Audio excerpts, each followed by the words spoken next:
Oh, Good. We're live. We're live. We've had a great kickoff already, boys. This is a world first. Thank you, Rob and Fab, for inviting me down to your podcast to do a podcast on my podcast. So, welcome to my podcast, boys.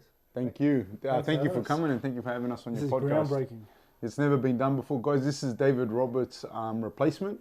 You guys have on the comments have been very nasty towards him, and we said fuck him, and we got rid of him. And I don't know where he is. We listened to the viewers. So we got rid of him. So we got real microphones and a real sound guy. All right, boys, let's kick things off because the reason why I love Grange TV so much is the banter between you two boys, because you got such a great relationship. And the first question I had was, how did you guys actually first meet?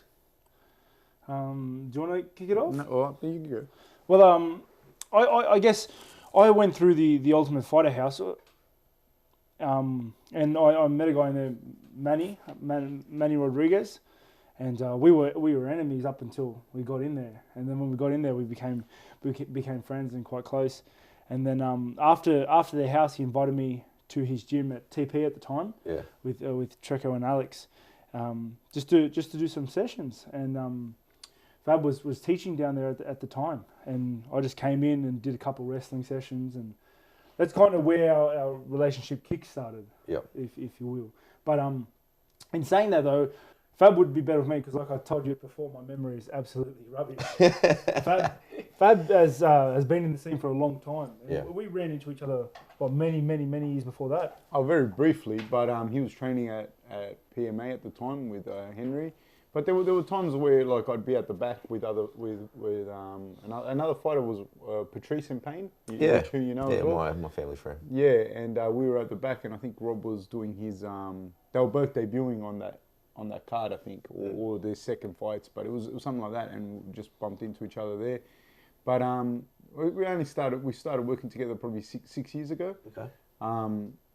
But again, look, he was predominantly working with Alex and Treco and Henry at the time, and I was just running some classes at the gym. I had a mat for years and years at a different place, and I stopped coaching then. I was just coaching with Alex and Treco at that gym, and then we just started working like a little bit more, and then we started doing a session here, an extra session here and there, and just So someone said to Fab, "Hey, why don't you help this kid out, this young up and coming kid, with his wrestling, because he's about to fight a wrestler for the title." And Fab's like, "Nah, no way." What, so you wanted nothing to do with Rob? Is that what you're trying to say? He wasn't the champ at the time, so you didn't want to jump on the wagon. And I got mauled for 5 rounds. I got mauled and just ragdolled. You got to say for yourself. What happened was he was training.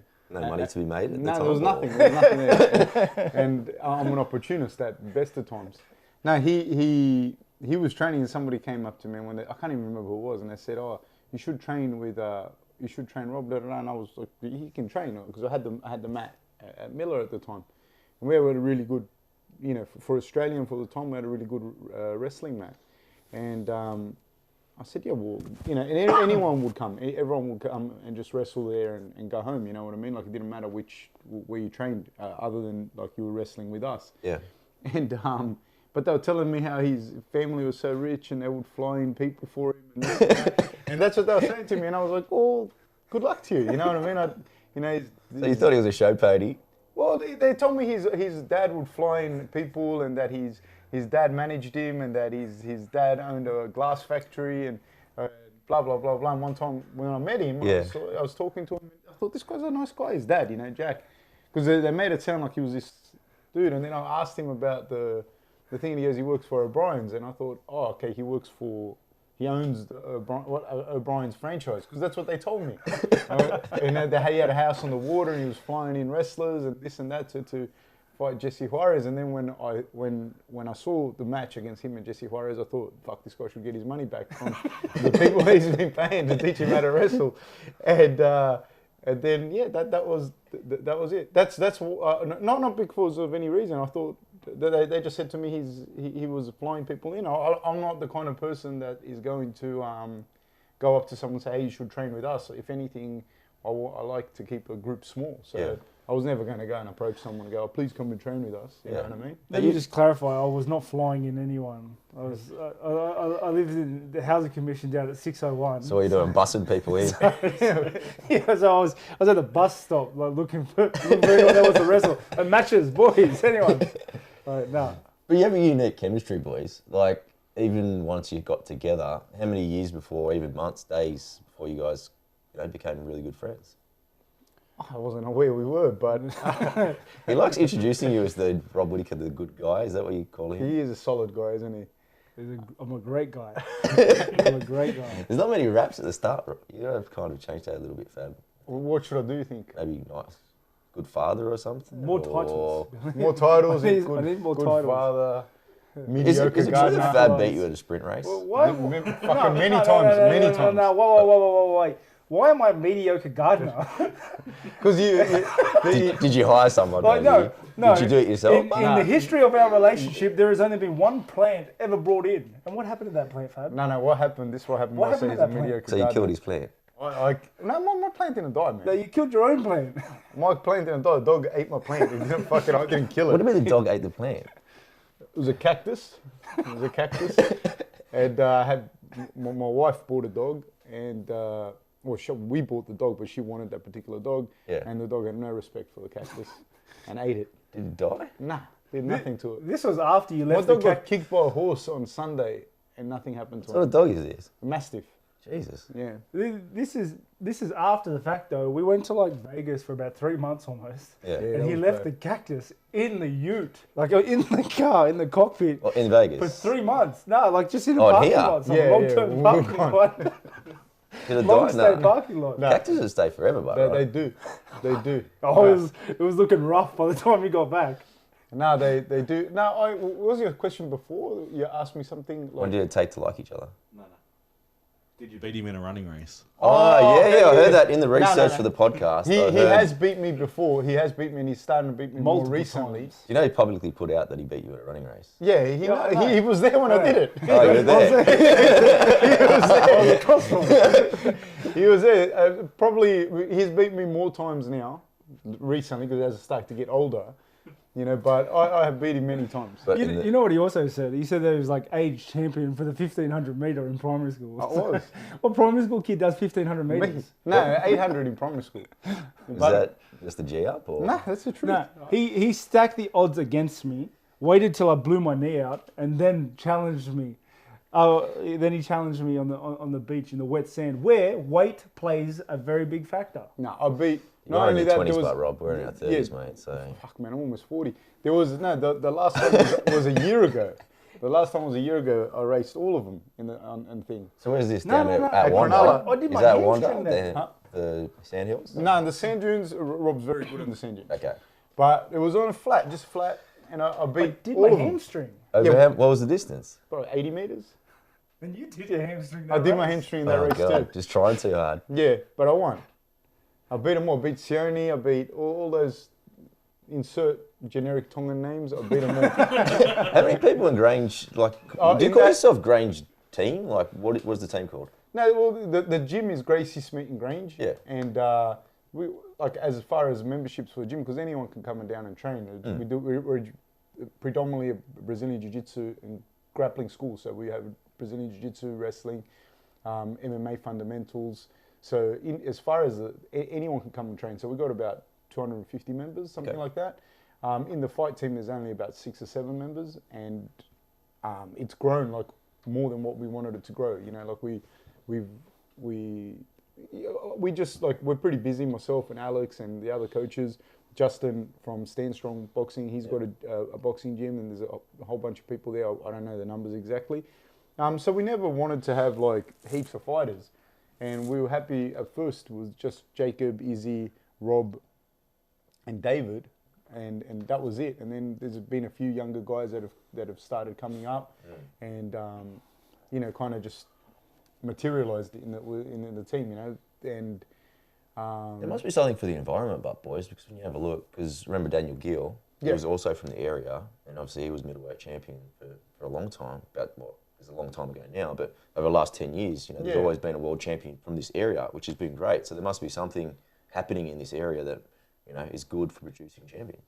I don't know. I think a lot of that's got to do with probably one of the fastest growing areas in Sydney, and a lot of people just flock to the area. So there's heaps of gyms. There's a lot of good gyms just around here as well. You know, now I don't know if the Grange boxing gym is still here or if they've changed owners. I know another guy, Nathan Reddy, who trains with us as well. His gym, Triple X Fight, is a really nice big gym here as well. There's heaps of gyms. There's a Kyokushin place around the corner from us. Yeah. How long have you been open for? We've been open since 2014 or 15. About 3-4 years. Yeah, something like that. But still, it's pretty competitive, especially in this space, because just to open the gym, you got to pay some royalties to be a Gracie, right? Is that what happens? Yeah. But it's not. For us, to be honest with you, it hasn't really been that competitive as far as like it's competitive like any business, I suppose, in Sydney is, but it hasn't been that competitive because it's a niche. Like you have the UFC gym, but the UFC gym is, I don't know, Woolies to a butcher. Yeah, you get what I mean? Like to a gourmet butcher kind of thing. And well, it's just all flashy and it's got all the... Yeah, like I mean, it serves its purpose, but it's not in direct competition with us. If anything, I think it helps us. Like Triple X Fight Gym, it's not really we're not competition to them. They're not really competition to us. They were sort of different markets. We're very much like a specialist jiu-jitsu and grappling school, you know. Like we don't advertise fight teams or anything like that. So we don't have like a fight team per se. Like if someone were to come to us and say, look, I want to fight and I want to do this, and that, they got the option of either just joining the normal classes, doing BJJ, and then seeing if they, you know, in the coming years, if we fit in, or I'd strongly recommend they go to Nathan's gym or someone else's gym in the area, preferably Nathan's because we have a relationship. Yep. And so it's not really, if anything, it's a good little hub. I remember the last time I saw you, didn't you kick Rob's son out or something? Oh yeah, Jack. That's slack. Jack. You're kicking on like a 3-year-old or something. School, like just out of principle. we had a toddlers class, and little Jack got bounced from that class. So did... what do you do? I was just running around, He just lost. Yeah. He had his attention span for a little bit, but it was just too much. Yeah, okay. It was a moment when he just goes, you know what? I'm doing what I want. I didn't kick him out, in fairness. They took him out. Does he get that from you, Rob? Hey? Does he get that from you? Probably. Yeah. He's much more consistent than Rob. Oh, he actually... Well, what's that mean? Rob doesn't turn up? He turned up when he was meant to turn up, you know? Rob's actually not that bad. He's pretty good. Like, So back to the gym opening, because obviously it's you and Alex, you guys own the gym, right? Yeah. How did you guys meet?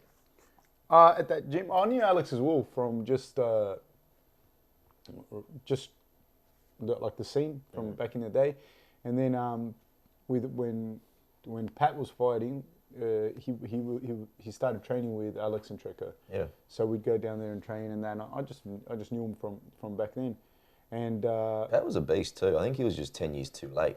Yeah, there was a whole bunch of dudes I think from that period. We were talking yesterday, me and Rob, like even guys like Alex, Luke Bazzuti. There's a few other dudes that people won't know who they are, but like I mean in Australia people know who they are. But had they been around like coming up now, they would have done really, really, really well in the UFC. And I think Pat is definitely someone that could have done really, really well. It's even funny back in the day, like when he told me back then it was your cage fighting. So it's like you're in the parking lot, bloody beating the shit out of each other. He couldn't even tell his mum because he had no idea how to explain this. But MMA is just another sport now, which would have helped.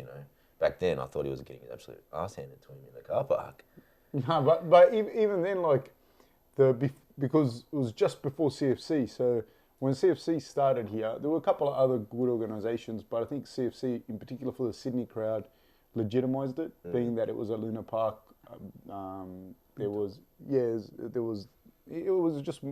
a really well-run show for not just Australia, for like a local show. It was really good, Yeah. I think it gave a lot of fighters a good amount of exposure. I'm saying this. There might be other people that from other states are saying no. Well, at the shows that we had there, but I'm from Sydney and. There was no other show that really rivaled CFC at the time. Yeah, okay. Would you say? No, CFC was the place to be. Like when you were an MMA artist coming up, like in the time that I did, you wanted to get on these CFC cards. Yeah. Like they were like the premium sort of. Is that still the main show now, or No. So what's the main show now? now it's hard to say because the shows since CFC have come and gone and like merged and like a new one's popped up here and. But there's definitely like now there's like a lot more decent shows to fight on. Like, you know what I mean? There's like there's different cards. There's a lot of different cards that always going on. At the time, CFC was kind of like the place where, you know, there were a lot of guys that fought internationally that went through the CFC. So Cameo fought in CFC. no, I think he fought in AFC when he fought. He fought a boxer, didn't he? You know, Was he it fought, Lucas Brown? Was yeah, it? Lucas Brown. Are you Yeah. sure? Yeah, I'm pretty sure it wasn't CFC. Why do I think it wasn't CFC? I don't know, but it might have been. It might have been. I know, but there were a lot of other dudes that fought. Like heaps of other guys that fought, and a lot of guys that went on and did really, really well. Like, you know, they had won big international titles. Hector, Rob. Yeah. All the Australian pioneers for the sport, like they all went through the CFC ranks. Like I remember Hector used to do some mad shows at Luna Park. Like, Tahuna. Yeah, that was the real CFC. good. Yeah. He we were talking about this yesterday as well. Like, I think Hector would have been like people. He went from the Olympics, came here. There was like a chunk of time where he was learning, and then I think maybe again it was one of the situations we didn't get to see the best Hector in the like. It was phenomenal, but we saw the best Hector, but I don't think we saw it for long enough. He's older too, isn't he? Beg your He's pardon? a bit older too, isn't he? He's probably 40 now, 41. Like he's phenomenal talent. Those Cuban boys, they could be 50. Like, Yeah, We were saying he was just on. By the time he entered the UFC, it was kind of like the tail end of his career. boys, what do you say to, you know, you got a team and you got some really good up and coming fighters? You know, obviously Rob's in the UFC, he's champion, but you know they all look up to him and want to also go to UFC. Like, what's the plan that you guys set for them, and also the encouragement sort of to try and get them there? The guys in our team. Yeah. Well, this is kind of your expertise. Like you're the one that lays out the program and the sessions. the first thing is it's funny because like the relationship that we have with like you know, you ask me, oh, we get along well, but it's not. You only see me and Rob, but I have the same relationship with the other boys. You know what I mean? Like it's different because each person's different, but we don't have that like a different thing. So I don't know that, especially the older guys that are in the team, I don't think that they so much as look up to Rob, because there isn't that, and their level's pretty good. Like their level's high. If Rob's not setting the pace and setting what should be done, like there's people there that will step up to take the mental off him if he lets it. So there's not so much that they're looking up to him, but what we do, like my background's in teaching, so my expertise is in setting up learning programs. Yep. Alex, Justin, and that they're much Charlie Bashwadi, who does a lot of Muay Thai for the boys. They're more about the combat aspect, and I think what we set in place is like just a learning program, a sequential learning program, and for guys to come on board with it, you know, they got to buy into the program, and it's not something that is going to fit everyone. There's a lot of different ways to do stuff, but on our team, that's kind of what we found works for us, and for the type of people that are attracted to that team, and obviously for other teams, I might go there and I'm not going to gel, you know, but it definitely gels with us, and I just look at it as like you're doing, I don't know, you're doing a diploma in sport and fitness at TAFE, and you've got to put together learning components, and we're not doing a diploma in sport and fitness, we're fighting, and these are the components that need to be met for you in order to fight. That's still quite a skill set though. Who taught you to learn how to, you know, coordinate? Well, I was all this? trained as a teacher, I suppose. I was trained as a teacher, and then I worked at TAFE for, I've only recently left TAFE, but I worked at TAFE for about 13, 14 years. It's been about a year now. No, since I've actually officially finished working there, maybe I've left, 3 months ago? Something like that, 2 months ago, 2 or 3 months ago.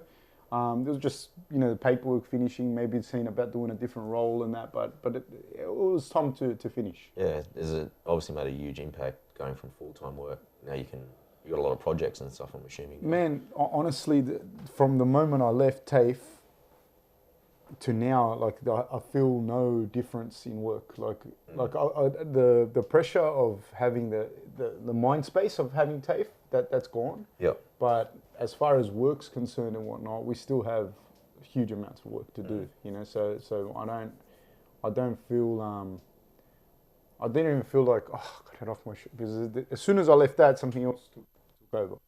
So, yeah. These spreadsheets, boys, that you are doing, because Rob, what do you have? Is there an app? Is it like handwritten? How do you guys keep your accountability? It's handwritten. He drew it up, and we just list the RPLs or RPEs. Sorry, RPE, yeah. RPEs. So how hard you go each how session? hard we go, and he just adds up the load so that we're not burning out too fast. We're working at a consistent rate so that we never hit that red line sort of area. As well as we keep a log and a record so that when I need to look back at previous fights, like where was my weight at this time? Where was my weight 4 weeks from the fight? And I've done that since my earliest fights, where I look back and be like, okay, my weight's here. Last fight, it's here. I'm a little lighter. I'm a little heavier. How it is. And then, it's just... It's really good on my own mind space to see some of that, because sometimes I've looked at previous fights or like... weight cutting is a big one. Weight cutting is the way that it fluctuates, and how I deal with it. But as well as like, if I get sick, like a couple of weeks after the fight, I look, like I worry, like everyone does. Like, oh man, I need to be training. And then I look back at the previous log, just like, oh, it's not so bad, because I was sick for a week then as well. Like it's just... or I was sick for longer or shorter. It's just good to be able to gauge and just be able to look at that and just take some confidence in that. Yeah. It's not anything amazing. Like, it's not something that is gonna blow anyone's mind. Like, anyone could do it. I'm not. Sometimes simple is the best, right? Honestly, I found I'm like that for everyone. Maybe I'm a bit of a simple person. I don't know, but. Yeah, it's very, very easy. It's so, like, again, like I'll speak to Justin Lang, who takes care of all the science, the sports science stuff. And, there's a million things you can do and da-da-da-da-da-da. But then there's some real basic stuff like measuring the rate of perceived exertion, measuring the time that the sessions took. And that's easy, you know what I mean? Anyone can do that. What's your rate of perceived exertion out of 10? You say, 6, 7, 8, 9, whatever it is. Yep. And then multiply that by the time that it took in minutes. So let's say it's 6, and then multiplied by 100 minutes, then it gives you 600. That's a load, right? Yeah. And it doesn't have to be. You could work that out however you want to work it out, like. But that gives you a number, right? And when that number, on a hard week, that number's going to be high. Yeah. There's a few other things, but I'm just saying it real simple. On a hard week, the number's going to be high. Yeah. And if you go high, like. I'm doing with my hands because there's no video for you, eh? That's all right. Okay, so it goes I got what you're saying. High, higher, and higher. Yeah. It can't be exponential. At some point, you've got to come back to and do recovery. What you'll find is after a certain amount of time or weeks, and depending on the athlete, the person gets injured. So for you not to have that injury, you're monitoring the loads, and it's not really it's not very complex, but. This is the thing, you have to be consistent with it. And this is what I say to Rob, where's your spreadsheets, da-da-da-da-da. Yeah. You have to be consistent with it, because then I can have the data that I can look back and go, like there was, I think the last fight that he had, his weight was like, because the weight goes up and down when you're getting ready to cut weight. And he said to me, I don't think, it was in the Romero fight, when he said to me, look, my weight's gone up. But then I can just bring out the spreadsheets and show him in the last couple of fights and go, this is what you ate. This is how much you weighed, and it's going to happen again. And so tomorrow you wake up and weigh this. And I remember, I don't know if you remember, and you said, Sophia was there, and you said to me, I don't see how, if I eat this, how my weight's going to go down by tomorrow. Yeah. And I don't have the answer to that. I'm not like it's just science, I guess. Yeah. I don't know the answer, but you can see it, and it did. It went down, It's always been perfect, like the weight cuts and everything, just because of that. But it's still, sometimes I look at it and it seems like voodoo. The other thing is like, that's why like to come and do like a week at our gym, at the gym you can, but to do a week at we do have guys come in all the time and spend a week or whatever, but I don't think you get the benefit other than the bodies, you know. And if that's what you want, that's good, because you need about, and I think this is not just at our gym, I think at any gym, you need a good 6 months to a year to gel with people and to really take on the sequential learning. Otherwise, it's like me going, I don't know, if I go to Harvard tomorrow and I sit there for a week and then I come back and go, you know what, I didn't really learn that much. And you're like, yeah, well, fuck, you only got through the admin. Yeah, exactly. You know, plus, there's different cultures everywhere too. 100%, yeah. You know? So you need to be able to spend, like, 6 months to a year somewhere to really start to go, okay, I'm actually learning. The difference is saying, oh, I enjoyed it, I learned a few techniques, and that's cool. But to really learn, to really be part of the system and be like immersed in that culture, you need you've got to buy into the culture, and you need some time there, I think. Yeah, for sure. Because you guys got a bit of a dickhead policy, don't you? You have a lot of respect. Was it true? I heard Alex talking that the elders, they go to the shower first. No taking off your shirts. No disrespecting women. That sort of thing. Like not in the gen pop. I don't know exactly. Generally, I think it's we say shower in a particular order because we don't have a lot of showers. Yeah. Do you get what I mean? And so, but still, it's always respectful. I think so. And if you got, like, say, you got 20 dudes on the mats and 3 or maybe 5, 6 women, right? Because we have quite a few women that are members, so they have their own women have their own change rooms, etc.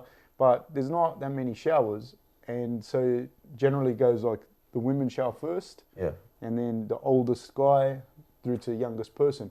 And every class you have 20 to 40 people on the mat. So, and we have maybe 40 to 50 classes a week. So imagine how many people going through. Then the hygiene, so shoes, blah, blah, blah. You can't have shoes on the mats. And some people don't like it. Some people come in and they're like, well, I don't want to be told what to do. And you're like, well, fuck, no one's telling you what to do. But we don't, sometimes you get it, but anyone understands that. Like, I think that's like an IQ test right at the start. Yeah, you know for sure. I mean? Like, there's too many people in your individual flower that want to go be an individual flower somewhere. You know what I mean? Like, you come into a jiu-jitsu school, man. Like, you're not coming. If you want to do something in your spare time, go watch a movie. Like, it's true. You want to be this is how we do it here. Yeah, and you have to cater for, like I said, over 250 people a week coming through, and it's a small place. Not tiny, but it's relatively small. Yep. It's a good sized gym. You have to cater for these people, so you have to put rules in place. And the same with the guys, where you have a fight team, and it's not just I tell them what to do. Like, if I say be somewhere at 8:30 because we're going to run the dunes, I'm there at 8 o'clock, and I'm going to run the dunes. Well, punctuality is huge. Man. Do you know what I mean? Like, you've got to turn up. If it's an 8 o'clock start, you're not turning up. Some people turn up at 10 past, and you know their character straight off the bat. Dude, to me, that's something that and again, like, You shop at 10 too. Yeah. Yeah, you're like, late at 10 too, man. You know, nah, sometimes. like I think so, dude. I think in general, like, you have to, but there's other guys that they're probably world champions and turn up late all the time. And that works for them, but it's not going to work for me to be dealing with them. You know? And then I think you got maybe another 8 guys on the fight team, 6 to 8 guys on the fight team, and by the very nature of the kind of people that you're dealing with, is people that are headstrong, people that are, they're a particular breed of person. So having a set rule of order and having something that everyone understands that we're going to follow, it also takes it's not personal between you and I then. Yeah. It's not me saying to you, oh, I need you to do this. It's like, man, these are the rules for you, for me. You're not following them, and you're fucking everyone else around. It's got nothing, like, it's not between you and me, really, you know what I mean? So that's why it's like the way that it is there, So, Rob, before you met Fab, what was your training unstructured? Like, how did it look before? I was training very hard, and there's some semblance of structure to my training for sure. I was still fighting, and I was still winning fights, but he was already very successful as a fighter way before we met. Yeah. But he was flying people in. So I don't think it was enough. I don't think it was enough. I think, honestly, in my own opinion, I think I got pretty far based on my own just like athletic gifts and talent, and I know how to fight. Like, when I was thrown in the octagon, in the cage that first time, I knew what to do. I knew how to fight. It was just one of those things where I had a lot of skill set gaps, and I guess I didn't really recognise or I couldn't see my own potential of where I could go, because I'm a very what's the word, like I didn't think I'd ever get this far, ever in my wildest dreams. And like, I remember when me and Fab had our first sit down, well, actually, it might not have been the first sit down, because I think the first sit down was just like, Rob, you just got to get to training, buddy. And I think later on in the track, after I think we started moving along and having some success, like I sat down with Fab and I go, Fab, do you think, mate, I can be top 10? Yeah. And he's like, if you work hard, maybe. and So you gave him nothing. No, because you know the thing is, man, talent's not rare, and people waste talent every day. So you know, like people go, oh no, this kid's talented, and like I said, we have 250 members in the gym. Like there's a lot of them are just general population. They're just mums and dads, but there are some talented kids too, but they don't want to, and nothing, like they might want to be a carpenter. I don't know. They might want to do something else. So talent's not rare. So, but it must be a good way to treat like your prospects as well, because I think people put too much emphasis on that one. You could have put him as the golden goose and lost your focus on some of the others. But now, if Rob was to leave, you know, you got focus on other people as well. Man, to be honest with you, like I think it's kind of not. How could I say this? I think people put too much emphasis on stuff like say for example, the way I see it is it's just a relationship. You know. Dave and I have known each other since we were kids, since year 8 at school, right? So, but in that time, like we didn't really hang out at school. Then a million things happened. Now we're working together, and maybe in 2 years we're not working together. Maybe you and I end up working together. Maybe he goes and does something else. But relationships are dynamic, and they come and they go, and they change and everything. And one of the things I've learned, and I've learned this from just seeing this more training people. You don't own someone, whether you trained them since they're little. You don't even own your kids. You don't own your wife. Like that, those relationships change, and you see those relationships change, and you see those relationships end at times, even between parents and children. For sometimes, sadly, you know, for whatever reason. So for me, like, there's no, when we start working, like, I can't look at it as anything more than. It could be over tomorrow. Do you know what I mean? And no one is in the wrong. If Rob were to say to me, "Oh, I want to go and train somewhere else," you know, et cetera, I would just said I'm done. What's that? Or if I just said I'm done. Yeah, I'm finished, man. That's okay. Sometimes letting like relationships go. I was going to ask Rob, because I know when you left Henry, you know, that would have been a huge decision for you. But some people hang on to that, or hang on, and sometimes it's not in their best interest. 100%. Some people just cling on to a relationship like for life and death, and it's not only toxic for you, it's toxic for them. Like it's just a toxic relationship, and you know, as Fab was just saying, like relationships change. You know, my relationship with a lot of people when I was a kid, like a lot of people that I was best friends with when I was kids, I no longer speak to. Exactly. Man. You know what I mean? They change. And like that's just how it is. You need to kind of just go with the change. Otherwise, you're always just hanging on with those like I don't know, toxic relationships where you're not growing anymore. They're not growing anymore. You can't go the way or the path you wish to go. That doesn't mean the person's toxic. It just means the relationship's just it's not what it is. Exactly that. Just the relationship isn't working. It's like two people, if they choose to start dating and they just fight all the time, that relationship's toxic. Yeah. They might both be good people, just not together. Yeah, 100%. Yeah. How did it make you feel when you actually pulled the trigger? I was gutted. Like with any sort of like a relationship ending, or long-term relationship ending, it's gutted. Like it's heart-wrenching, you know. But it's people don't get it as well. Like with the Rob, like there's guys that exist really, really well in a situation. I don't know it, but say they exist really well in a situation where they just go to a gym, they do their training, they go home. Yeah, that's cool. Rob's relationships with his coaches and training partners and a lot of the people is very close knit, and it's always been that way.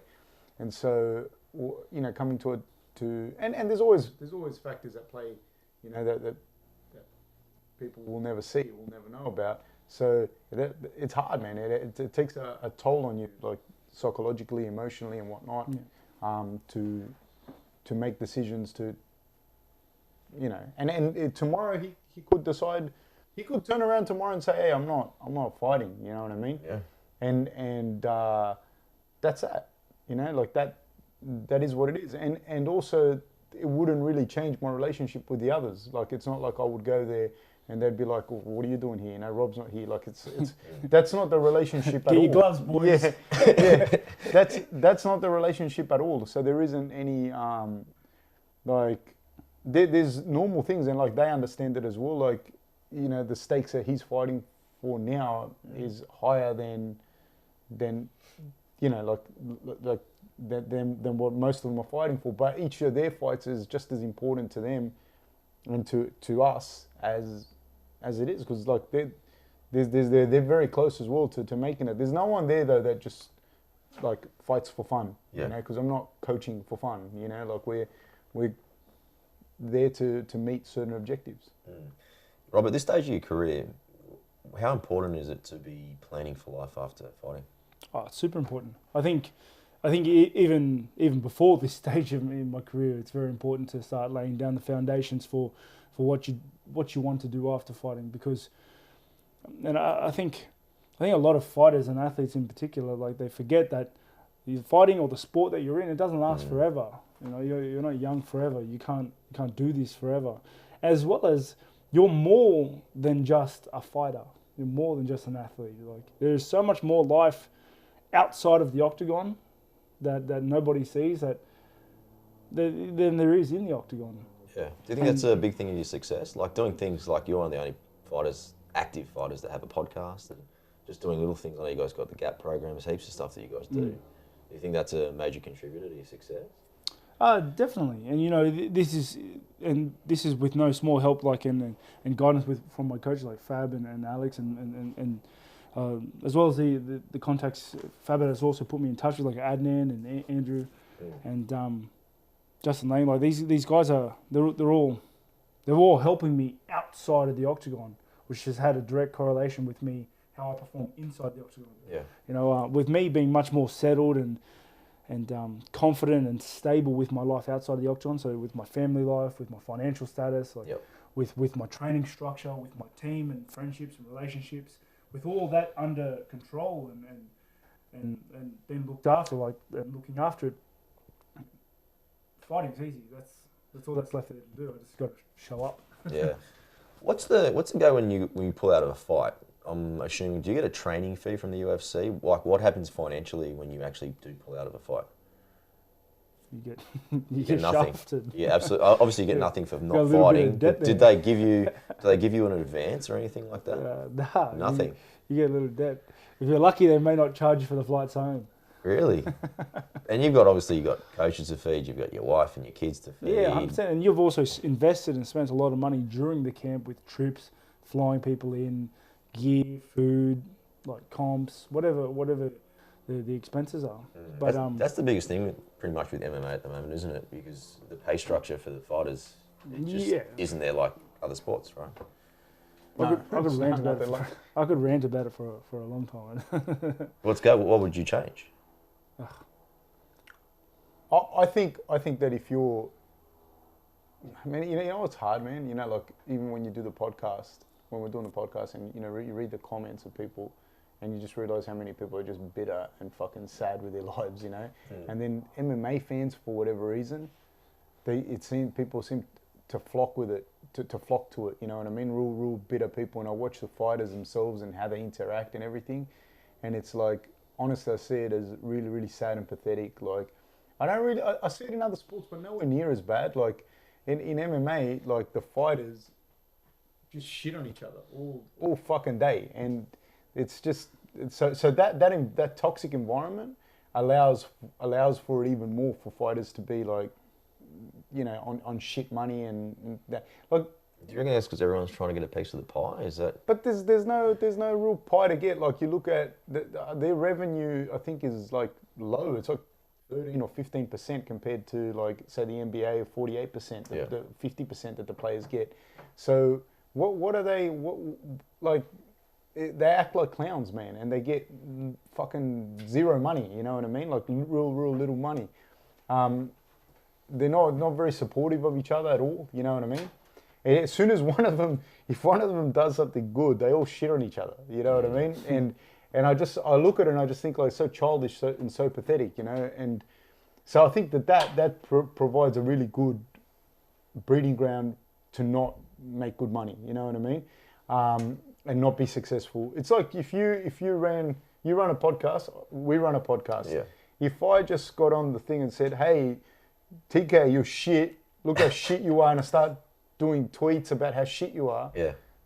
Well, fuck, we're not. You know what I mean? No one's going to grow. No one's going to grow. Everyone's going to be shit. So that's where it's going to be as far as the fight is concerned. You know, the UFC will continue to make more and more money. I also think like if you're a fighter in the top 10 or whatever, like you shouldn't even like the money for your fight or whatever. You should be on a salary and then bonuses for your fights. You know what I mean? Especially if they want to keep you within the company for a long time. And once you're performing well. But they don't care because the reality is they will build the next person because, you know, and have people like they got the Ultimate Fighter show and that pay people very little money but create like a content behind it. So how do you feel like fighting for performance bonuses and stuff? How do I feel? Yeah, like you know how they got the fight of the night and KO of the night. Does that make you go into a fight more energetic? Like, what's your feeling? Man, imagine you get locked in a cage with someone. That's what I mean. You're not going to fight any harder. Yeah. You know? No, definitely. Try it. Lock yourself in a cage with Romero and see if you're going to fight any harder. But hey, extra 50 grand, you know? You know, no, it's just, it doesn't encourage you to try any harder because obviously everyone's out there trying their best anyway. Yeah. You know, everybody wants to win, especially because winning and losing directly impacts our pay. So, yeah, no one's. But once you're in the fog of war, you're not thinking about it. Yeah, you don't think about it either. So, but it's a nice little bonus sometimes when, like, the whole night's said and done, and then they're like, "Oh, you got the fight of the night bonus," and you're like, "Oh, sweet." Work out what we're going to do with it. Oh, and then you got to take 30% off for foreign tax. And 20% for fab. And then you got to pay all the coaches and the management. And that's the other thing. Like, after you pay all the coaches, after you pay like your everything, like you're not really seeing that much money. Do you get what I mean? Like you're not really seeing that much. Yeah, I don't know. I have my theories on what is going to happen, but that's my own opinion on it. But yeah, I just see like I don't know. I just see the way that a lot of the guys that fight have never had anything, right? They've never ever had anything, and I watch them, and like say for example, if you give them some shit, like if they give them like dude, I'm talking about like I see dudes act like they're superstars because they're given like a hotel room for a night. Yeah. You know what I mean? And you see dudes acting because they've never had anything. They've never had anything in their life, you know. And so you allow them to sit ringside, you give them a hotel room. Maybe you paid for their flights over, and dudes feel like rock stars. You know what I mean? But they don't really understand. They don't really understand like the value of certain things. They don't really understand investing in intellectual property and investing in themselves. Yep. And I think that's one of the things that makes a difference with Rob and people like that they understand like a little bit more than that, you know, and I understand like, no, well, there's a value to me doing this or a value for me doing that or a value in me investing in something that people don't necessarily understand when they're watching it. They, you know what I mean? Like there's other things you've got to be investing in. Yeah, you know, Fab, you just mentioned, you know, fighters' backgrounds. You know, I heard of this famous entrepreneur like just talking the other day, and he was just talking about he wanted to learn how to fight and get into a fight. But I don't think you can just get into a fight. Do you know what I mean? Like to want to take a punch and be in there and put your life on the line. I think it takes a special breed of person. Do you guys agree? I don't know. Fighting to me is fighting should only be done for like if your life's on the line or you're doing it for a living. Like you need to do it. Like it's not something. Fab said it earlier. Like we're not playing. You don't play fight. Yeah. You don't just try out fighting. You know, you don't just. I just want to see what it's like. That's not how fighting should be treated. It's like. Because there's consequences. Yeah, there's huge consequences. Like if you want to try out fighting with me, I'll put you in a coma. Like you know what I mean? Like. I thank you, mate. But that's like that's the stakes though. That's the stakes. There's no. Yeah. You can't try it out for fun. Like. we have like combat coaches, and that's guys that the coach. My role's not that. I'm not a fighter. I never have been. I don't want to be. And when people say to me, oh, you know, why don't you have a fight? Because, you know, it'll help you to relate to Rob or fucking the others more. And I think, like, we have guys like that in the gym. Like Alex is 4 pro, and I'm not even, like, it's the difference between me taking a local fight, right, and Rob fighting for the title, me thinking that is even comparable, means I have rocks in my fucking head and I don't know what he's doing. Yeah. That's like me going and saying, oh, hi, how are you? I'm here at the maternity ward. I watched the Nature Channel the other day. I now know what it's like to be a mother. Yeah. You know, like, what are you fucking talking about? I'm going to deliver this baby. You know, like, what are you talking about? They're completely different things. Now, if you want to do it as a, you know, for whatever reason you want to do it, and you, like, say you wanted to do a corporate fight or whatever, go right ahead. But I think it's a massive fallacy for you to believe that it's anywhere near the level. You know what the best thing is? Like, you're an investment guy, your background. I'm stockbroking, Yeah, you know how you can do trading with money, right? Yeah. And I can do paper trading. Yeah. And then I can come to you at the end of the day and say, you should have followed what I did, because look at all the money that I made. But it's paper. But it's paper, it's not real, it's like Monopoly. Yeah, and then you say, all right, cool, now what I want you to do is get your balls and mortgage your fucking house, and then I want to see you do this. Now I want to see you do this. Or do it for a company that like, they, you know, you're going to have to go in front of a board of directors or whatever and say, these are decisions I made, sorry I fucked up. Yeah. You know, No, that's true, mate. That's the difference, you know. So is it a great experience? Is it a great intellectual exercise for me to do paper trading? Absolutely. Is it a bit rich for me to then come to someone like yourself that's spent the last 10, 15 years putting your balls on the line, trading real money, etc., and me coming up and saying, hey man, TK, I know what to do because and you're like, yeah, nah, dude, like, once you put real money on the line, it's fucking different. Once you put, and people will talk all the bravado they like, but the reality is this: you're coaching someone, and I have to have the conversation with people. I have to think of something that I have to try and say, okay, this is what they're going to do. I'm going to be accountable for this. Yeah. And then he has to go in the cage, and he's fighting a guy like a Romero or someone like that, where they both ended up in hospital. Romero's face was broken, Rob's hand was broken, but they're both in hospital, and you're there going, if something goes wrong, I'm going to go out there and say to his wife, this happened, you know? Yep. And if you don't understand, if you, man, we'll, like, I don't know, from, I don't know, me to the wall away watching the fight. Yeah. And these two dudes are cracking each other. There were a couple of times where I thought Romero might finish it. I thought Rob was going to finish it. For me, it's not fun to watch someone that Rob or Jacob or David or any of those boys fight. I don't like it. Like, I would rather they don't fight. And that's probably why I can have a good relationship with them, because I'm not out there trying to be like... They're pushing him to fight. Oh, please fight. I'd rather, if any of them say to me, whether it's Rob or David or Jacob, Izzy, whatever, say, I'm not going to fight anymore, you know, help us open a jiu-jitsu school, I'll be happy. I'll be more happy. Yeah. You know, but when you watch that, and these dudes trying to kill each other, and no one... The ref's going to stop it when one of them can no longer defend themselves. And at that level, it means because you're out, you know? So it's not the same, man. It's not the same at all as you saying, I want to have an experience. I want to know what it's like to get in a fist fight. Okay, that's fine. But that's nowhere near fighting at the top end, and it's insulting to even confuse it. It's nowhere near coaching at the top end. Yeah. Where, say for example, I can't go into I'm saying from my perspective as one of his coaches, and Alex would be the same, Justin Lang would be the same, Charlie and Justin Fitzgerald, who are all the coaches, the combat coaches, the main coaches. There's times where I have to have conversations with Rob or with Jacob or with whoever that I don't want to have. And, you know, if you were fly on the wall, you'd be like, fuck, Fab's a fucking prick, you know. You just said it so bluntly to him and this and that. But the reality is, I can't go and say, oh, you know, this is something that you're going to have to figure out on your own. You know, no, I have to say to you, dude, you're not doing the right things. That's your role on the team. That's your accountability piece. Really. Yeah, 100%. This is not right. This is not happening. This is not good, because the fallout of this is not like a gap year, fucking finished year 12.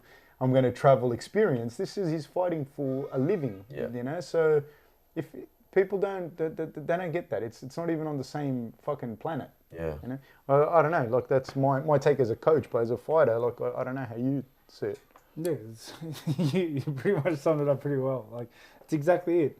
Like, come back to me when winning means you can pay for your bills until the next fight, or losing means you can't. If not, it's a good experience. Like, I'm not shitting on people that have, like, if you said to me, oh, you want to have an MMA fight, I wouldn't know why you'd want to. Like, you know what I mean? At your age and blah, blah, blah. But, okay. I'm 28, bro. Yeah. but yeah, go ahead and do it. Do you get what I mean? Yeah. Go ahead and do it. That's cool. And I think that's mad. But it's not the same. No, definitely not. As long as you understand that. Hey, Fab, what's it like, perspective-wise, between rounds? So just say, you know, round 2, Romero, first fight, you know, Rob's struggling. In terms of you and body... The first fight? Yeah. Just say you and body language. Like, being a corner man and having to jump into the octagon between rounds... I don't usually jump in, though. You don't jump in? It's but Alex he can like, between the three of you, one of them will go in, right? Yeah. And I'm sure that Rob can see you on the outside, right? Yeah, we talk. Yeah. What's the perspective? What are you trying to show? Like, obviously he's hurt and he's your mate, so, you know, on your face. In the first fight? Any fight, pretty much. If you see him hurt, or Rob is, just about to finish someone, what's that kind of body language that you bring to the fighter between rounds? Okay. The first thing I try and do is just be objective. So a lot of the times, even like when the fight's going on, like Alex and Justin will sit in front of me, I'm sort of sitting behind them. Yeah. So a lot of times I'm watching the fight on the big screen. Okay. Because I go back and forwards between both the big screen and actually being there, because sometimes I can't see it properly. Are the three of you talking generally between each other in the round? We yes, a little bit, but generally we have, like, everyone knows, like, so say generally I will speak to Alex or Justin, and they will speak to Rob. You know, depending if it's striking, it'll be Justin. If it's grappling, it'll be Alex. Yeah. And then if it's something specifically that I've worked on with Rob, I'll speak. But we all know when someone's going to speak, so we're not all jumping over each other. Yeah. What do you prefer during rounds? Just simple information between your rounds? Because you only got a minute and you got to recover as well. Really just I like knowing whether I won or lost the round. And Alex is pretty brutal, like straight up with that. Straight, yeah. Multiple times he goes, Rob, Hob, you lost that round. And then you got to sit on. Hold on, we got to hold on. The audio. We're having an audio problem. Do I have to move mine up? No, you're good. Pull your mic out and just put this thing up. They're being very animated with you. They're like... Where do you want me to put this? So just pull this out and then clip that up there. And take that mic off. Yeah. Oh, so you don't need the mic? So what happens? The double podcast, we've just gone to different lands with microphones now. Hey, it wouldn't be a Grange TV if there was no audio. Someone's just commented then too. I fucking hate you, Rob. Why don't you put it on this thing? Better audio. How's our comments going, Dave? That's all good. Yeah. Like that, sweet. Dave, can you hear me? Go. Can you hear me now? Yeah, it's good now. Cool. Yeah, I like real simple instructions, because obviously I'm breathing heavy. Yeah. Maybe I got rattled. Like, I like simple things. I like knowing whether I won or lost a round. it's just as long as they keep it simple, and it depends. So it's like because I can't really remember between rounds too much. Yeah. Because like with the adrenaline that's going through, the 1 minute you have between round goes in a heartbeat. Like you don't know what's going on, and sometimes you have a cut man who's in your face while Alex is standing off to the side and being like, "You need to do X, Y, and Z," and he's like probing your eye with like the little cotton bud looking things, and so like I think the biggest thing for like the corner talks and the corner coaches, like communication with the athlete, is done well before you get there. It's the communication, it's the relationship you have with your corners. It's like it's every day in the gym, them saying, "Rob, do this, Rob, do that," and I think it's like subconsciously, like you can start to pick it up tonally. Like you're just like I can tell when Alex needs me to ramp it up or Fab needs me to do something because just from the tone of their voice, or Justin needs me to do something. And just simple instructions. It's just, I guess. You know, the other thing you see sometimes, and I'm not bagging the commentators because they got a job to do and they got a thing, but like when they're saying, "Oh, the corner should tell them this or the corner should tell them that," it's good that they're saying it for the people at home because the people at home don't know what the guy should be doing. Yeah. But the corner might not tell you that because, like Rob said, you might know it in a look. I might look at Rob and know that that's not what he needs me to hear right. You know, that's not what he needs to hear right now. He might need to hear something else, or you simply saying you need to pop up, and people going, "Well, he didn't tell him how he needs to pop up," and you're like, "He's fucking told you." We think he fucking doesn't know. You know what I mean? So. Like, or maybe he doesn't. You know? He's taking in breaths like it's his last. Yeah. Like, give him a second. Yeah, and you're saying, look, man, you might just say to him, just you need to just pop up. You need to put your shields up and pop up, and or you might be using a term that is only you only use at your gym. Yeah. Do you know what I mean? Like that. So it's. The biggest thing is that he gets the information and the rest that he needs to in that time.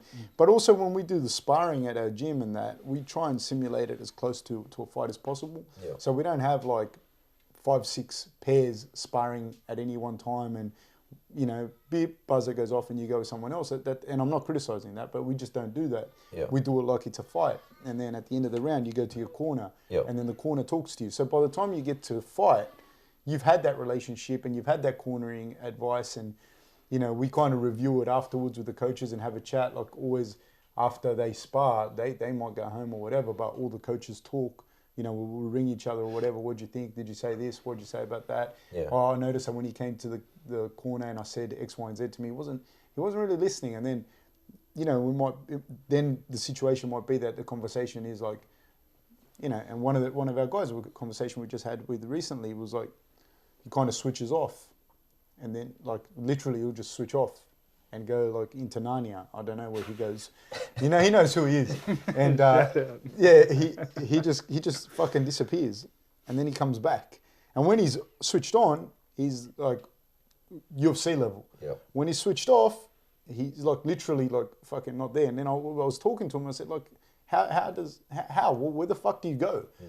And he goes, man, sometimes, this is what he said to me, he goes, sometimes I'm rolling. He goes, and then like, he goes, I don't know, I just switch off. He goes, and like, then the guy's on my back, like just at training, you know? But even like sometimes I'm rolling with him and I'm just rolling, and he's like a big, strong guy, I'm rolling with him. Yeah. And then I can see the light just goes, and he's not there for a little bit. And then he comes back, and then we were talking about it, but like, he does that all the time. You know, like, so say, I don't know, like, for example, I'm paraphrasing, but let's say he's cutting up food. Yeah. He just zones out, and then at the end of it, the food's, you know, he just zones. It's in his mouth. Yeah, it's gone. Yeah, he's not present in what he's doing. And so, there's no technical advice there and then. You have to fix that with, you know, cognitive behavioral stuff outside of the cage, outside of the ring. It's not even fight related, it's cognitive behavioral things, you know, so... We'll have a talk about that, and then that has to be addressed in a different way. Yeah. And then you see him, man. He's more switched on, you know. But that's not going to happen in one day. That happens over a prolonged period of time. Yeah. Something interesting you put on the other day on your Facebook. You shared a post about the different levels and speeds of sparring. So maybe Rob can talk about how the sparring actually gets done, and then maybe you can see, you know, the reasons why you guys do it. Like in what regards? It was, I think, you weren't going flat out. You were Oh, like, I know. He's talking about the when like you're doing like play fighting. yeah, play fighting. Oh, play fighting is kind of, it's not really sparring. It's trying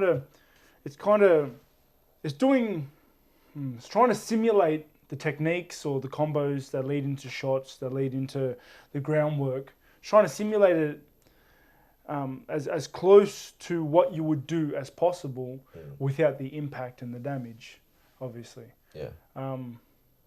Yeah. How long ago did you start doing it? Oh, I've been doing it since the beginning. Oh, since the start. Yeah, play fighting. Yeah. Is that what I'm thinking of? Like when we just move, like set up shots? Yeah, so you're not hurting the other person, but you No, actually... not at all. And even the intensity levels aren't very high, because that way we can do it for a much longer period of time, and we can just start. We can train those neural pathways. Yeah. Do you do much hard sparring anymore? Yeah, we do hard sparring, but in moderation. So we'll do it like maybe once a week, twice max. Or maybe once a fortnight. Or maybe once a fortnight. If no one's fighting, there's no real need to do it, so we won't. Do you headgear up? Like, what gloves do you wear and that sort of stuff? We gear up properly, like 16, shin pads, groin guards. Like No headgear, but no headgear. We use Vaseline for our eyes and stuff like that, but Do you think headgear like creates a false sense of security? I don't know. To each their own in regards to that. I personally don't like it because it's just, I don't know. I feel like I get hit so much more with a headgear on, and like you just get nicked a lot and it moves your head around a lot. I just don't like it. That's my personal thing. I think the problem with headgear is, one, it stops cuts, you know, but it doesn't necessarily stop the trauma. Yeah. And the another reason it was used before was because you could see the person's head being snapped more for when you're judging the boxing. It's just easier to see when someone got hit. But I don't. Yeah, if you're wearing big gloves, I don't think you need the headgear. And we train the simulation of the training, and that allows you to try all the different things without the trauma, and you can do the play fighting once a day, 6 days a week, you know. We do that. Yeah, so you do that a lot, you know. You do that a lot, and you can get in different positions. You can be more creative. You can try different things that you won't necessarily be able to. Not necessarily. You wouldn't be able to try it, even if someone's hitting you hard. Then when it's time to spar hard, then you spar hard.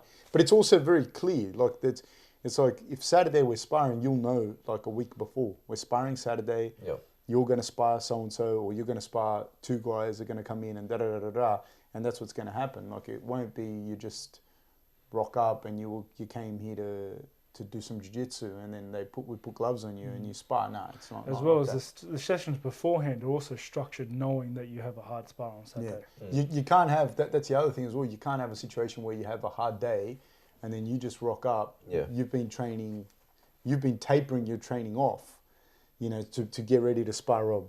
And Rob had a hard session the day before now. So everyone's tapered and everyone's ready to go for that particular day. Yeah, it would literally be like a day off, maybe just a weight session the day before a sparring day. No, not a day off, just play sparring. Yeah, Play just fighting. very low intensity. Yeah, like it's all monitoring control, like usually shorter, sharper sessions. Yeah, okay. That sort of stuff. Okay, I just want to pick your brain a little bit on just a few technique things. You know, obviously you've got one of the best takedown defences in the UFC. Now, I know you used to play footy, you're obviously very proficient in wrestling and BJJ. What do you put it down to? My takedown defense. Yeah. We wrestle a lot. Like we wrestle. We train in like the Olympic freestyle wrestling. We go on wrestling comps, and we don't try to wrestle in an MMA context. Like, yes, we blend it together in when we play sparring and do things like that, but we don't ever. We also just train Olympic freestyle wrestling and we focus on it. We do a lot of wrestling. We spend time on the mats where we improve our technique and you know, learn new abilities and just get better. And we have a great team. Like, these guys are easily like as good, or if not some of the guys at the team are better than me at grappling, and we work hard together. We work well. What do you think? I think exactly what Rob said. Like, compete in wrestling. That's a big one. So you're wrestling with wrestlers. I mean, if you want to be a fast runner, you should train with runners. Fast runners. Yeah, with athletes. You're not. If you're going to just train with your mates that play touch football on the weekend, then you're not going to be that fast. Yeah. You know, you guys go on trips. You know, you just went to Japan. You did a BJJ trip, right? And you competed. I'm sure that you would have lost a few things. Is it good to lose in those tournaments to help, like, obviously the end goal is UFC? See how he knew you lost? Yes, I'm sure you would have lost. That's just That's BJJ. horrible. That's just BJJ, right? Cheers, Bob. Did you I'm lose? sure you would have lost. Did you lose? Did you lose, Rob? I did. A bit of a sore point, mate. Bit of a sore point. Sorry, buddy. I'm sure you But would have like lost. losing in those environments compared to where, you know, the big money is down the track and your career, is it better to learn to lose there? For one, losing is never good. Like, I'm never like, yes, I got a loss here. Yeah. But sometimes the lessons learned when you cop a loss, no matter where it is, it can really change. Like, you can benefit more so from a loss sometimes than from winning. You know, it's yeah, I definitely do. I get a lot of wake up calls when I lose, and that feeling of loss, of losing, I do not like it. I don't like it. The other thing is, like, from like if say for example he loses, you know, in a grappling competition or whatever. To me, it's not like, oh, you know, it doesn't matter. You're an MMA fighter. It's like, no, you know, and I'll say what I think. Like, no, you didn't know what to do in that position, and that, you know, and he's not like that either. He's not, or none of the boys. If you're going to compete in jiu-jitsu, and you go compete in jiu-jitsu in a gi and blah blah blah blah, and you lost because somebody gi choked you. You lost because somebody gi choked you. You don't go, oh well, you know, if I didn't have the gi, you know, I could have punched him in the face. Well, then what? What'd you go there for? Yeah, you know what I mean? Like, that's like, if you had a tennis racket, you probably would have done aces on him. Yeah. But that's not what we're playing. You know what I mean? Like, you can't just fucking go to a tennis match and say, if I had my bike here. No, that's not the way it works. You know? For sure. So What's next for? Because you represented Australia, right? Wrestling. You represented Australia at wrestling, right? No, I made the Commonwealth team and then had to pull out. Yeah, because that fight was coming up. Yes. Yeah. So is that something that you want to continue to do? I'm continuing to compete in wrestling, and anything else I can get my hands on, and where that leads is where that leads. Obviously, my biggest priority at the moment is what I do for a living. Yeah. Is defending the belt and title and mixed martial arts, but yeah, like I'm still very happy competing. In wrestling, in jiu-jitsu, in comps, and just taking it as it comes. Yeah, Fab, were you a national coach at that wrestling? I was with the national team. I wasn't like the national coach or anything like that. That's still pretty high level, though. Yeah, like yeah, it was a really good time to learn a lot of different stuff. It allowed me to travel to a lot of different countries and see how a lot of different coaches and a lot of different teams that trained, and their approaches to training, their approaches to nutrition. I also spent a long time during that as well. I also spent a lot of time like traveling and paying my own way to go and see how different places train and how different coaches train. I've always had a very keen interest in that, and I always put, you know, a percentage of my pay aside for my own learning, for my own self-development, my own intellectual property. So I was very fortunate to be able to train like all over the world and travel all over the world and train with different people and see how different people train and how different people react to competitions and high level competitions and all that, like so much stuff, you know, that has become very valuable now. Yeah, you must have been a pretty good wrestler yourself, right? I wasn't that good of a wrestler, to be honest with you. I started late, and at grappling I did a few small comps and this and that. Nothing to brag about. The reality. What about Prime Fab versus Prime Rob? Who wins? In what? Wrestling. I believe that I would out-grapple Rob. Really? Yeah. Rob, do you have any answers to this? Yeah, but if we could punch. If he could punch, if he could punch, he'd definitely beat me because I couldn't fight. No, but the reality is, like, no, combat-wise, like, I was never nowhere near as talented as Rob or any of the guys that we have in our gym. Any of the guys that fight, I was never nowhere near as talented as them.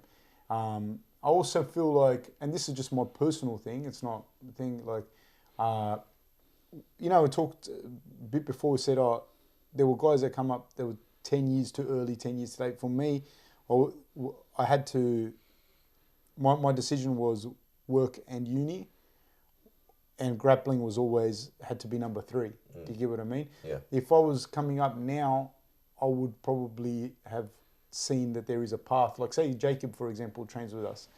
He trains with us, but he works at the gym as well, and he makes a decent salary working at the gym, teaching jiu-jitsu, and being able to compete.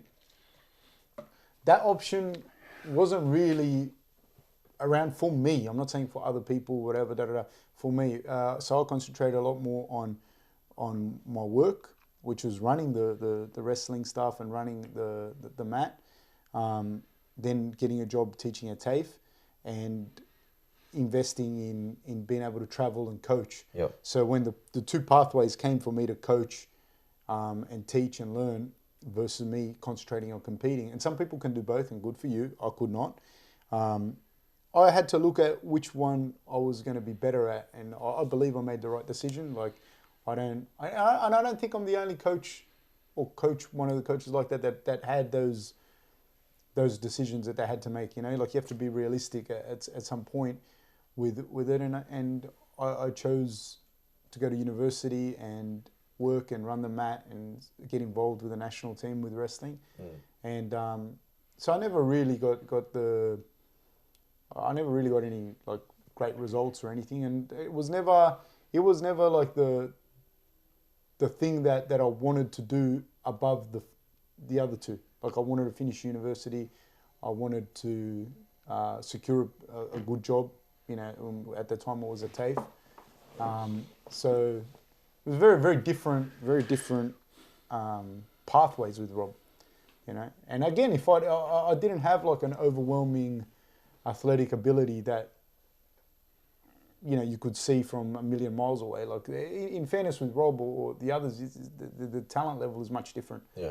So for him, if the roles were reversed, I'd say, man, you're fighting, you should invest in that. Because you're going to go far. For me, it was the other way. And even the money that I'd get from work and everything, I knew that it would pay dividends later on to invest in intellectual property. So I'd get whatever money I have, and I'd go and train like in Brazil, or I went to Cuba. I've been all over the world, and so it's paid dividends immensely now. Yeah, 100%. All right, let's turn our attention to a couple of fights that I just want to pick your brain on. Just the situation, Rob, and how you kind of got out of it, and maybe you can add a bit of a perspective of what the corner was feeling at the time. So the first one was when you fought down in Melbourne against Brunson. Obviously, it was a huge fight for you. That first minute, he came out like a thunderbolt until you hit him, I think, with a right hook, and then you obviously changed the momentum of the fight. Left hook. Left hook. There you go. So he remembers 100%. So, but when you're in that situation, when you've got someone the same caliber as you, wanting to take your head off of that situation, obviously you're in a huge amount of adversity at the time. How do you combat that? Just stay cool. That's the thing. Like, you just got to believe in your training, and in the fight, a lot of it is just instinctual. Like, it's and it was like a muscle memory sort of thing. Yeah, and all the work and you've put into that moment, it just will happen. It's like a kind of a roller coaster. You don't, like, in the fight, I wasn't like, man, how am I going to get out of this? Like, there's no room for those thoughts. It was just, he just went mental, and I had to weather it until he stopped. And then when he stopped, then I took advantage of that. All right, the next fight, first fight against Romero.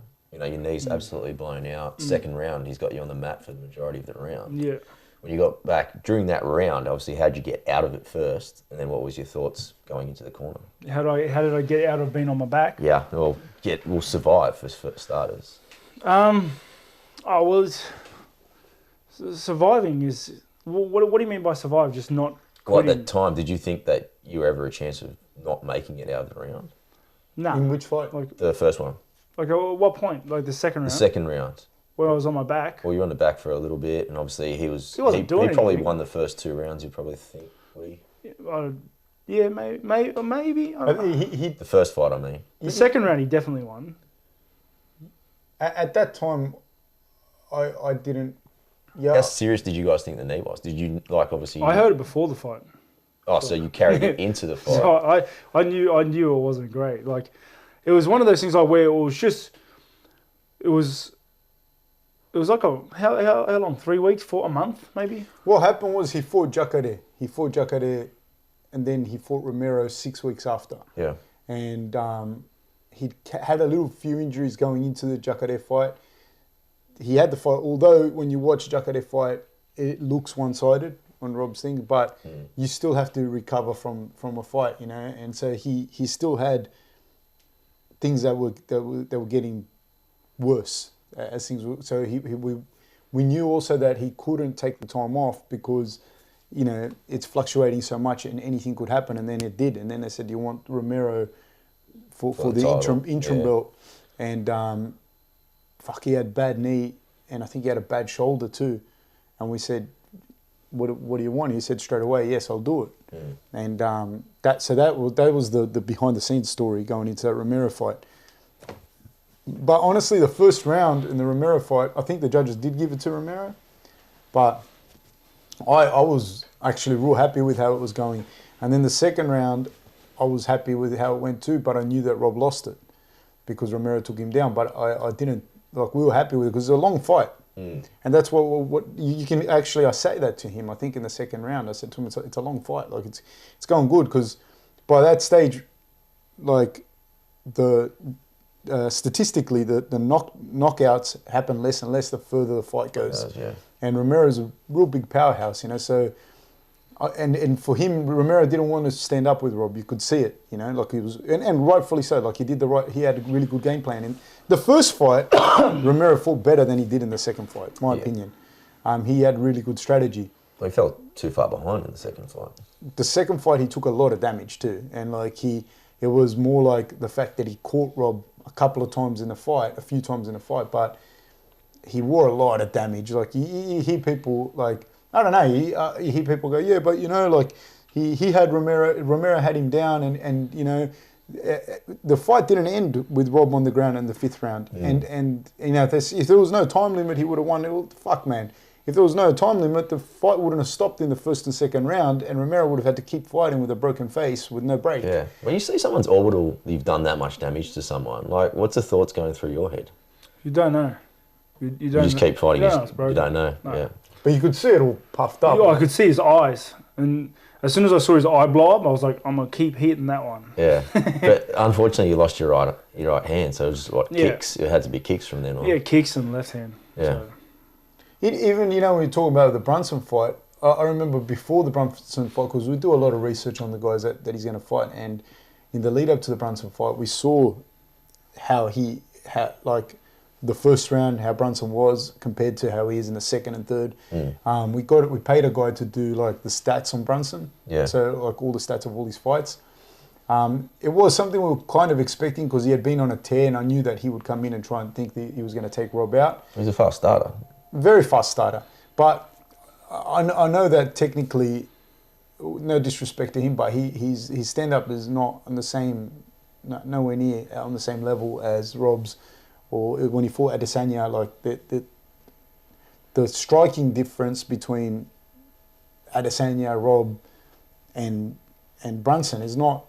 It's not on the same planet. You know what I mean? And as soon as they started, way before the left hook, as soon as the fight starts, if you watch the fight again, because we're watching it, Rob sort of leans in and gives like a uppercut sort of jab thing, boom, and Brunson's head snapped right back. Yeah. This was right at the start of the fight, and Rob was so much faster than him, and it was evident to me. As soon as he landed that, I thought, oh fuck, this is going to be.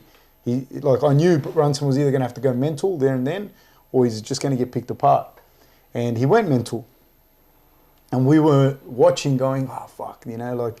Not like worried as in like, because he wasn't landing them. He wasn't really landing them on you. He was like landing them on his arms and stuff. Yeah, and we're watching it and like this, and then like Brunson didn't slow down. He fell off a cliff. Yeah. Do you get what I mean? And when he fell off a cliff, it was all over. Yeah, it was. That's a worse place to be. And it happened again, kind of a bit different, but it happened with him and Israel as well. And the worst place he can be is kind of gassed and unsure of yourself and second guessing yourself against a good striker. They're just going to like tee off on you. So, you know, the Brunson fight, I knew Brunson. This is not to say that he's not dangerous. He's super dangerous in the areas where he's very strong. Yep. You know, but that was gone after about 4 minutes, 3 minutes. All right, gentlemen, let's wrap things up with, I should have probably asked you this at the start because this is a groundbreaking podcast. Yes. I should ask you more about your podcast. How did the Grange TV kick off? I'll let you kick that one off because this was kind of your hatching idea at the time. No, so at the time I was working at TAFE and we worked with different programs and we worked with different things, and so it was a way of bringing exposure to the programs that we were running as well. But also keeping our own identity and not being restricted within the confines of, you know, bureaucracy and red tape that, you know, we wouldn't be able to talk as freely as we talk. So it was all the programs that we were doing. And then also the fact that we wanted, with Rob and I were talking more, and then we were saying it's good to have your own, be able to have your own voice. You know, and say what you want to say. Rob's not the kind of guy that's going to go and do a podcast tour or you know, get out and control what's on it. Yeah. And then at the same time, they get to see, you know, personalities that otherwise they wouldn't. And another thing is, like, we were spending a lot of time together, and we were having these conversations in the just car. Just not recording them. Like we literally would spend the whole day together. He'd come pick me up in the morning for training, and then we'd hit the session. We'd end up spending like 8-9 hours of the day together. It was weird. It got weird. It got weird for that period of my life, but yeah, like we would have these conversations. We would talk about everything from anything. Like how many people... That's what podcasts are about. It's just a relaxed environment to do so. How many Mighty Mice? How many Demetrius Johnsons? Yeah. Would take to what? Beat Rob up? Rumble. Oh, Rumble. Yeah. Like we'd have... What was the answer? It would be like 10. 50. I think three. Then we started breaking it down even further, being like, you know, the dynamic of fighting when you have more than one opponent starts to change. Yeah. Like a full technical discussions about it. Yeah. Have you enjoyed kind of flipping the switch? I saw you had like a psychologist on, like some different like cool dudes, even Anthony Seabold. Like I really enjoyed that podcast probably the most. Yeah, it's been great for me. I didn't know how much I could gain from the podcast until like we started intellectually, that is, until we started really running it and having these guests on, and then like sitting face to face with them, like someone like you'd never really have time with Seabold, for instance. With Seabold to go to coffee and just be like, hey, can we talk about your career, like how you coach, like you don't have these conversations with people. So to be able to get it into a controlled environment and actually ask these questions and to learn through that it's been amazing for me. I agree with Rob, because that was a big thing for me as well. Like just having the opportunity to be able to say to someone, hey, can you come and have a conversation? We'll have this conversation. Yeah. And because I recorded, I can go back and watch it, and so it's a great learning tool for me. But you'll meet people you otherwise might not. 100 billion %. Each, you know.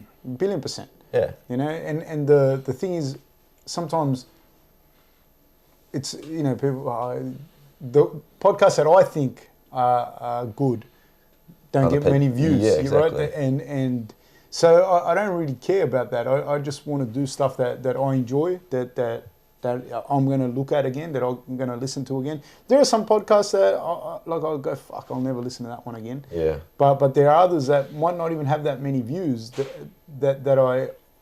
But it's amazing with your first few episodes when just your mum and your girlfriend and your dog are listening. Fuck, I don't even think they listened. I don't mind watching this.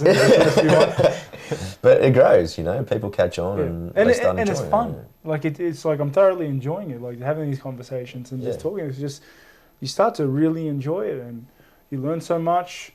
And as well as it, like another really strong point was that we do get our voice out there. Like that was huge, because like especially in the sport that I'm in, where everyone tries to shit on you. Yeah. Like but it's good. You can always plug. Well, Kaplan Homes. Kaplan, we need more mugs. No, it's a good way to support your sponsors and stuff like that as well, you know.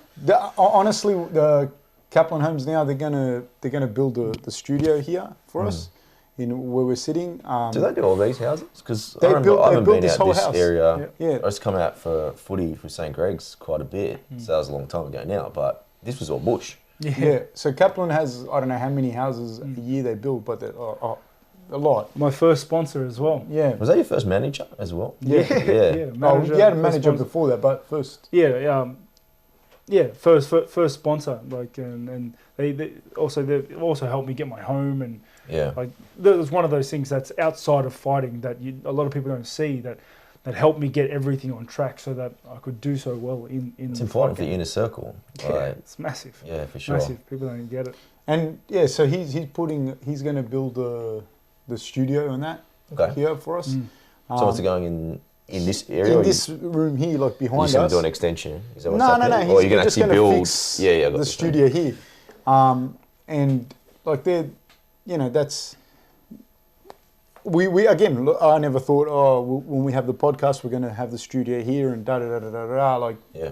but it's one of those things that started to work out and it started to go well. Yeah. Have you both had a thought about someone that you would like to interview on the podcast? Man, there's a heaps of people. We got Got a huge list? Yeah. Yeah, I don't know if you can recommend any of your people And like we- that you've we- had, because he's had heaps of Yeah, amazing Remember I guests. told you Alex McKinnon. Man, I've rung Alex. Did you ring Alex? I've rung you many times, mate. I've spoken to Do you. you want me to send Alex a message? Mate, I've spoken to him face What to did he face. say? What did he say? You guys will be perfect. He's together. like, Alex, yeah. what's it?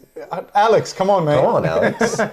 Yeah, I think he had a child. Yeah, you did Yeah, actually. he had a have child, and he was a bit busy with all of that kind of stuff and everything. But I'd love to have Alex McKinnon on the Yeah, I show. think Alex would work well. Yeah, and then anyone that's got a cool story and that'd be Something to fantastic. say. Yeah, please. Yeah, there are people that I'd just love to have on the podcast. Yeah, I reckon just even away from MMA. Oh, Like definitely they're the away best from it. ones, I Definitely reckon, away. for you Definitely. too. Because you guys know so much about MMA already. And you can just get different perspectives from different walks of life. It could be Also, that's anyone. not what we want. Like, we don't want to just have this like just MMA thing. Like, it's not really what. Like Rob said before, like it's not what you want to define ourselves as. You know, it's not like an MMA podcast per se. Yeah. Yeah, of course, it's going to be about MMA a lot of the times because of Rob's background and. Oh, you can mix and it up. Like whatnot. you did that show yesterday where you talked about a lot about the fights from the weekend Yeah. and things like that. And then obviously you can do some different podcasts. Yeah, no, like we this. really enjoy getting away from the MMA scene. Yeah. And picking the brains of other coaches, athletes, just people. Yeah, nice. Yeah. All right, gentlemen. Well, this has been groundbreaking, eh? Thank you. It's been First 90 time ever. minutes where we've gone a unreal. podcast within a podcast. So I do appreciate you inviting No. me in, boys. It's been fantastic. No Thanks so much worries. for having us. Thank you very much, Thanks boys. for having Thanks a me lot. on your podcast. Thank you.